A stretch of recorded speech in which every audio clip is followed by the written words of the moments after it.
Dear student, now next theory is electric power. This one is the last theory of our chapter.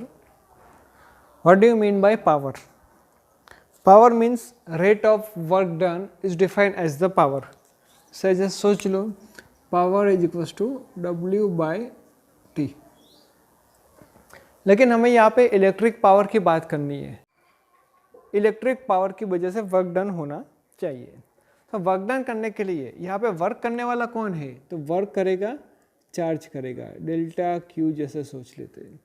Charge जैसे flow होगा in the circuit तो उसकी वजह से कुछ work होगा और वो जो वर्क होता है वर्क की वजह से जो एनर्जी प्रोड्यूस होती है उसके रिलेटेड में जो पावर रहेगा उसको इलेक्ट्रिक पावर हम बोलते हैं.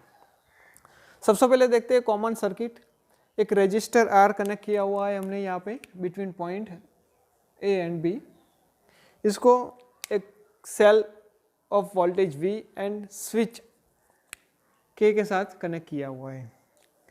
जैसे स्विच ऑन करेंगे तो बैटरी के पॉजिटिव एंड में से करंट फ्लो होगा और रजिस्टर में से वो क्या आगे निकलेगा. अभी करंट की डायरेक्शन ए से बी की ओर है. इसको हम conventional flow of the current बोलेंगे क्योंकि पॉजिटिव में से नेगेटिव है. अभी ए करंट की बात करेंगे सो ए पॉइंट का पोटेंशियल हायर होगा as compare to potential at B. Means A का पोटेंशियल ज़्यादा होगा बी के कंपेयर में. तो पहले सोच लेते हैं ए पॉइंट का पोटेंशियल हमारे पास है वी ए एंड बी का पोटेंशियल है वी बी. सो दोनों का डिफरेंस कितना होगा? तो सेल के पोटेंशियल जितना हो जाएगा. So V is equals to V A minus V B. क्या होगा हमारे पास? V is equals to V A minus V B क्योंकि V A greater than V B है. अब जैसे बात करते हैं यहाँ से करंट तो फ्लो हुआ लेकिन करंट का फॉर्मूला क्या है हमारे पास? I is equals to delta Q by delta T. तो आई प्रोड्यूस करने के लिए हमें चार्ज को फ्लो करना पड़ेगा. तो सोच लो कि in time delta t delta Q charge is flow from the circuit. तो चार्ज फ्लो होगा तो उसकी वजह से कुछ पोटेंशियल एनर्जी होगी डिफरेंट पॉइंट की. क्या होगा? पोटेंशियल एनर्जी होगी. तो इलेक्ट्रिकल पोटेंशियल एनर्जी का फॉर्मूला क्या है? Electric charge into electric potential.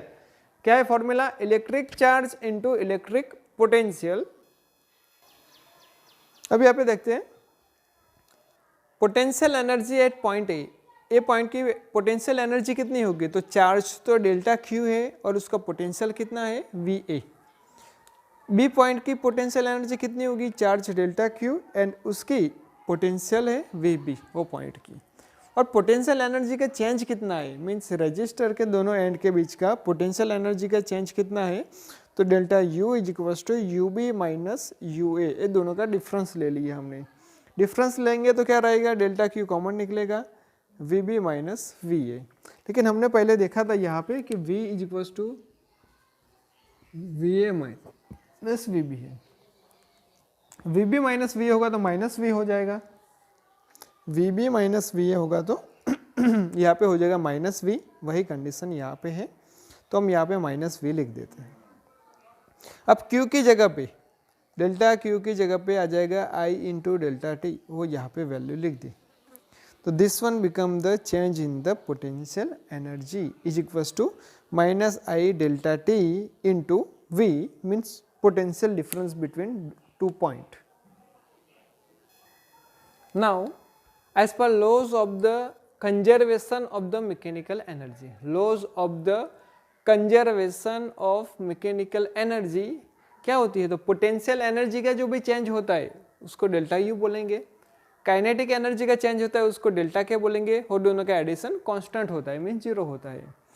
तो हम जैसे इसको सामने ले जाएंगे तो माइनस डेल्टा यू हो जाएगा. लेकिन डेल्टा यू की वैल्यू हमें यहाँ पे क्या मिली थी? Delta U is equals to हमें मिला था minus I V delta t मिला था तो माइनस निकल जाएगा. तो यहाँ पे हमारे पास बचा है I delta T into V. Means potential energy मिल गई किसको? तो आयन को. कैसे? जैसे चार्ज फ्लो होता है तो चार्ज में कौन होगा? इलेक्ट्रॉन होगा.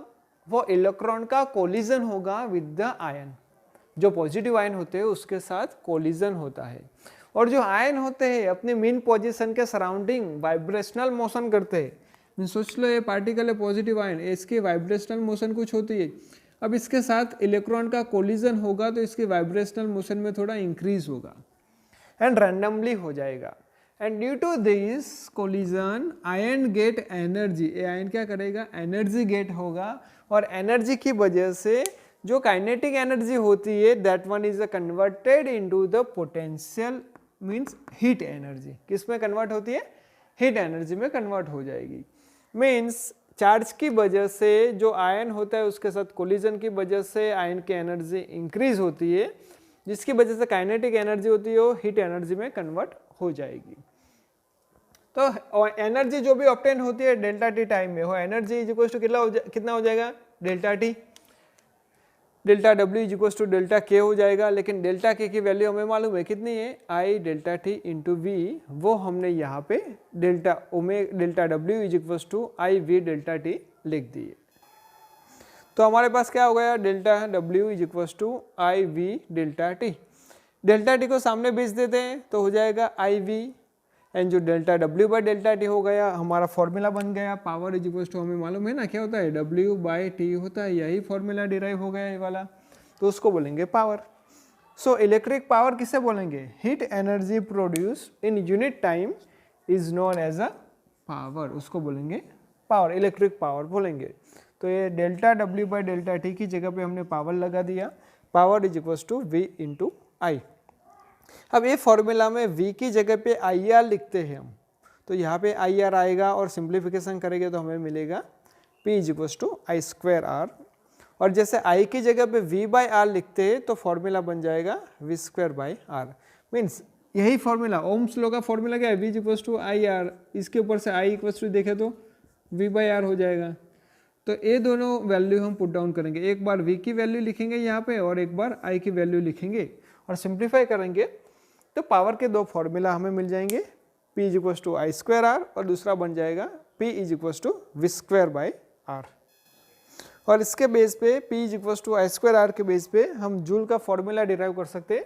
जैसे R इज ए कॉन्स्टेंट होता है तो यहाँ पे P is directly proportional to I square, means electric power is proportional to the square of the current passing through the circuit. जो करंट का स्क्वायर होता है that one is directly proportional to power of the circuit. Thank you.